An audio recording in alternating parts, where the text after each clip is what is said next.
Good evening. And today's episode will be a reflection. Yes, 6 months of living in Bangkok. And what are the lessons that I have learned?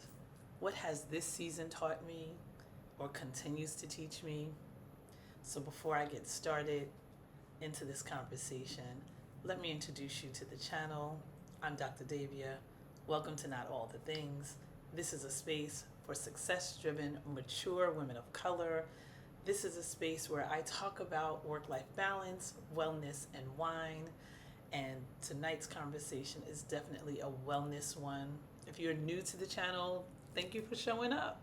Glad to have you. Please subscribe. Please consider subscribing. It's free. It tells the algorithm to send other folks who might like this content my way. If you are returning, I am so glad that you came back, and I do hope that this reflection speaks to you, and you can also be thinking about the season that you're in, and the season of your past 6 months, and what that has been like for yourself. So, let's get started. The first lesson is to have patience with yourself. These adjustments to a new space, to a new environment, to a new culture, to a new job, they all take time. And you're not visiting the country anymore. You're not shopping to see whether or not you're going to love it. You are living it. And so you have all of the things that come in play when you're living in a space, right? You have to get your groceries. You have to go to nail appointments and hair appointments and whatever your normal daily and weekly routines are, they're happening, but they're happening in a new space. And so there are times when you feel disoriented. There are times when you feel not grounded. And so being patient is something that I'm consistently saying, okay, Davia, this is all new. And just being grateful in the uncomfortableness at the same time. And so patience stops being about waiting for things to feel just right. It's just about being, right? It's just about, okay, this is all going to feel better when. Instead of you having that conversation, just kind of be with it. And so my first lesson is to have patience, and it is a continuing lesson for me. That's lesson number one. Lesson number two, listen to understand. Pay attention to tone, body language, and just how people are interacting with you and what you are saying and how it's landing with folks because of your isms or the way in which you may speak about a subject or a context. And sometimes you just have to hear what the other person is saying and go, what do they mean by that? Let me just kind of sit in that quietness and figure out, what did I say, or what did they think I said, and how does this work?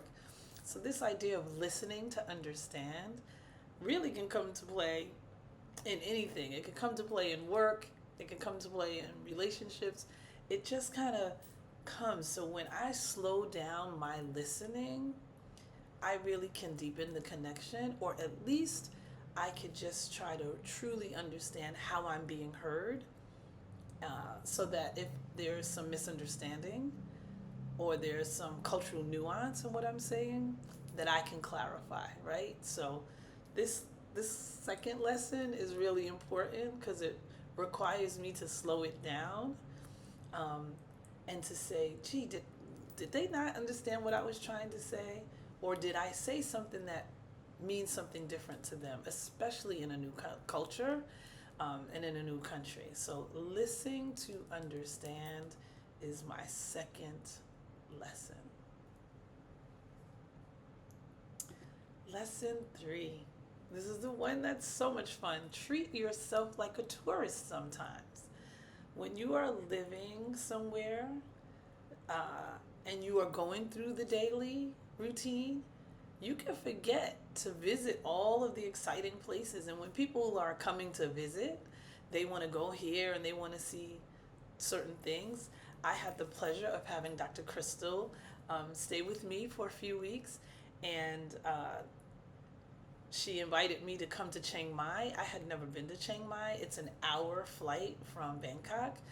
And she said, well, I'm going to be there for the next 6 weeks. Why don't you come? And so we had an amazing weekend. And I'm not sure if I would have done that without someone visiting and without someone saying, girl, come and see this, because you live it right here. You might as well take advantage. And so when you're even at home, you get into a routine that you don't visit the landmarks, you don't visit the museums as often. Well, some people don't. And so treating yourself like a tourist helps you to stay curious about where you're living and begins to change your routine, and gives you an opportunity to explore. Clearly, it doesn't take much for me to go exploring other than someone asking. And so we had a fantastic time. And I want to share with you one of the temples that I saw in Chiang Mai. There are many temples. We stayed in the old town, or old center, I think that's what it's called. And in the old town, it's surrounded by a fort. And you can see this is one of the gates that we visited. And every time you walk, literally you walk down the street and there you go, there's a temple. So hopefully you'll be able to see this.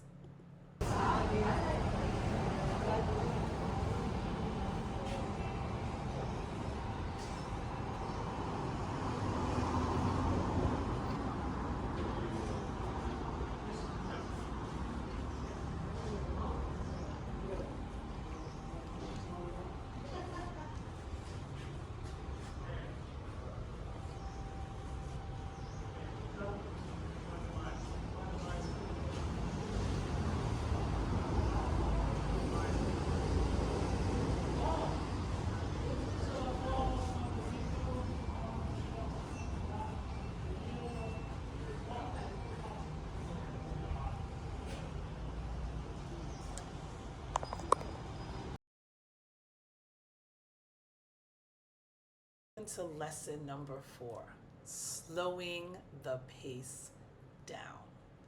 I went home over the break and it was right back into like high energy mode. And one of the things that having this 6 months here made me realize is that you can slow it down. You don't have to feel a sense of urgency in everything that you do. And it is very hard to slow yourself down, especially if you are from the US and if you are from a hustle culture. It's not that these folks aren't hustling, but it doesn't look like the way it looks in the States at all. Not everything has to be optimized, not everything has to be some business idea. You can just simply be. This is a co-working space that we went to in Chiang Mai, and it was a beautiful spa, tea space, beautiful, just an energy to just be at peace. There was running water and chairs and couches, and I do have a little video for you to see, but it was just a lovely place to slow it down, not to be in a hurry, and just sit. And we did do work. We spent about 4 hours at this, maybe 3 to 4 hours just being in this space. And so I'm learning to lean into slowing down. It is not my normal way, but I am glad that it is a lesson that I am gaining from this experience. And hopefully you'll at least be able to see how beautiful and anchoring this space was.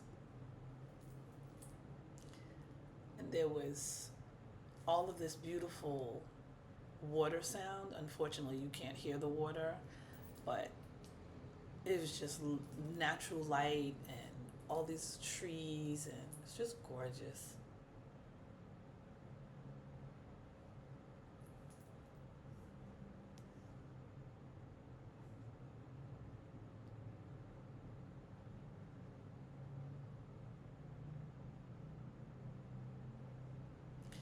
this leads to this last and final one, which is making time for quiet reflection. And that is what we were able to do in this space, was make time for quiet reflection and to just be still a little bit. I did some journaling. We both did some journaling. Just having a moment to just sit and notice and look around, which is something that doesn't happen a lot, but it's something that when you are in a new place, when you are away from the hustle, you can take a moment to slow down. And when you're not attending to everything and everyone, you have time to think.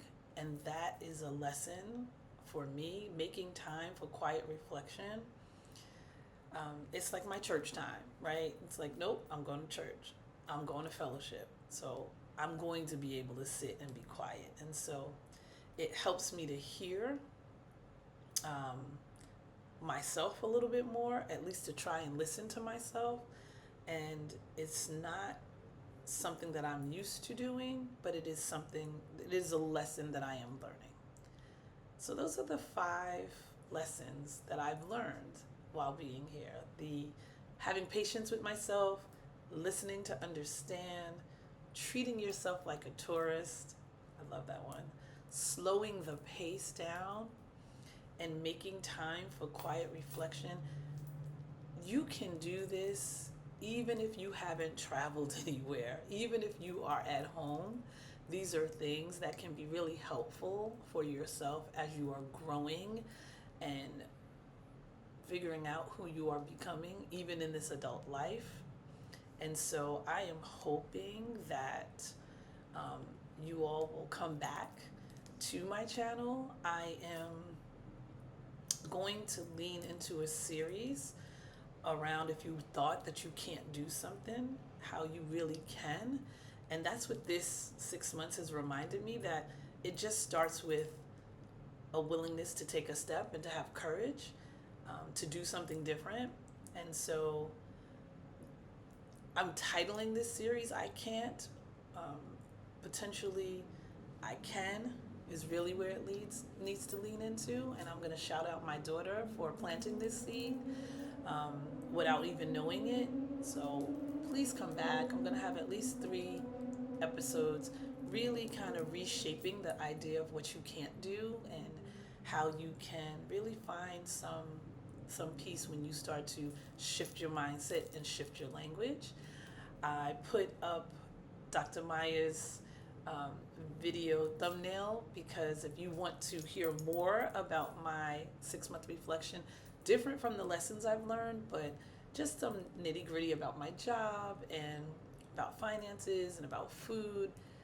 We had a really interesting 1-hour conversation, and on the heels of that, I decided to make sure I at least share on my own channel what these 6 months have been. So thank you for being here.